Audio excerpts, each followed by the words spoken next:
महाराष्ट्र में विधानसभा चुनाव नवंबर में होना है। मोदी सरकार हो या फिर चुनाव आयोग, दोनों ही तरफ से जो संकेत मिल रहे हैं उसमें साफ है कि राज्य में जल्दी ही चुनाव कराए जा सकते हैं।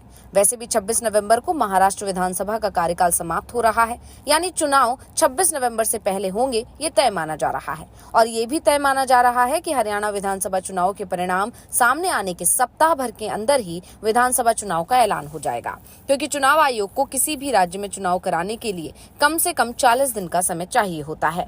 और इससे पहले महाराष्ट्र में इंडिया गठबंधन के बीच सीटों का बंटवारा भी होना है और तय माना जा रहा है कि अगले 48 घंटों के अंदर इंडिया गठबंधन सीटों का बंटवारा कर लेगा। इंडिया गठबंधन में कांग्रेस, शरद पवार की एनसीपी और शिवसेना यूबीटी शामिल है। राज्य में विधानसभा की 288 सीटें हैं। वैसे इस बार सीटों का बंटवारा आसान नहीं माना जा रहा है। लोकसभा चुनाव में शिवसेना यूबीटी ने सबसे ज्यादा 22 सीटों पर चुनाव लड़ा था, जबकि कांग्रेस ने 16 और 10 सीटों पर एनसीपी मैदान में थी। लेकिन लोकसभा चुनाव के परिणामों ने पूरा खेल ही बदल दिया, क्योंकि कम सीटें लड़कर कांग्रेस और एनसीपी ने अच्छा प्रदर्शन किया, जबकि शिवसेना का प्रदर्शन इन दोनों की तुलना में बेहद खराब रहा। कांग्रेस 13 और एनसीपी 8 सीटों पर जीत हासिल करने में कामयाब रही, जबकि शिवसेना यूबीटी 9 सीटें ही जीत पाई। इसलिए अब सीट बंटवारे को लेकर कांग्रेस ने अपने तेवर सख्त कर लिए हैं। कांग्रेस नेताओं ने साफ कह दिया है कि राज्य में सबसे बड़ा आधार उसके पास ही है। बात मोदी सरकार को हटाने की थी, इसलिए लोकसभा चुनाव में उसने सहयोगी दलों को अपना हिस्सा भी दे दिया था। लेकिन विधानसभा चुनाव में वो ये सब करने को तैयार नहीं है।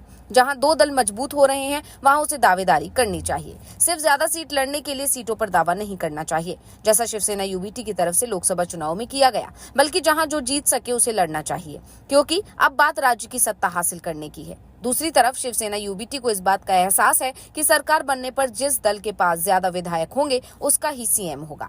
इसलिए शिवसेना यूबीटी की तरफ से ज्यादा सीटों पर अपने उम्मीदवार उतारने का जोर दिया जा रहा है। कांग्रेस और शिवसेना यूबीटी दोनों ही तरफ से 120 सीटों पर दावेदारी पेश की जा रही है।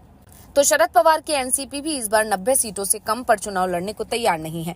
वैसे इस बार ये तय माना जा रहा है कि सबसे ज्यादा सीटों पर कांग्रेस की दावेदारी को मजबूत माना जा रहा है।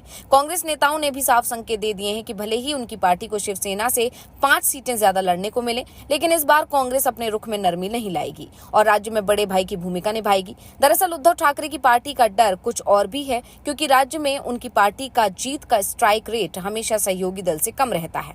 ऐसे में अगर कांग्रेस और शिवसेना यूबीटी बराबर सीटों पर भी चुनाव लड़ते हैं, तो उस स्थिति में कांग्रेस को ही ज्यादा सीटें मिलेंगी और उद्धव ठाकरे का सीएम बनने का सपना अधूरा रह जाएगा। इसलिए ठाकरे गुट चाहता है कि उसे कांग्रेस से कम 20 सीटें ज्यादा मिलें। ठाकरे गुट तो लोकसभा चुनाव वाला फॉर्मूला ही अपनाना चाहता है, जिसके आधार पर उसे कांग्रेस से कम 30 सीटें ज्यादा चुनाव लड़ने को मिल जाएं। लेकिन इस बार कांग्रेस का जो रुख है उसमें साफ है कि वो सबसे ज्यादा सीटों पर चुनाव लड़ रही है। सीएम पद को लेकर सीधे दावा भले ही नहीं कर रही है, लेकिन सरकार बनेगी तो सीएम कांग्रेस का ही होगा, ये साफ दिखाई दे रहा है। वैसे उम्मीद तो ये ही दिखाई दे रही है कि महाराष्ट्र में कांग्रेस की सरकार बन रही है।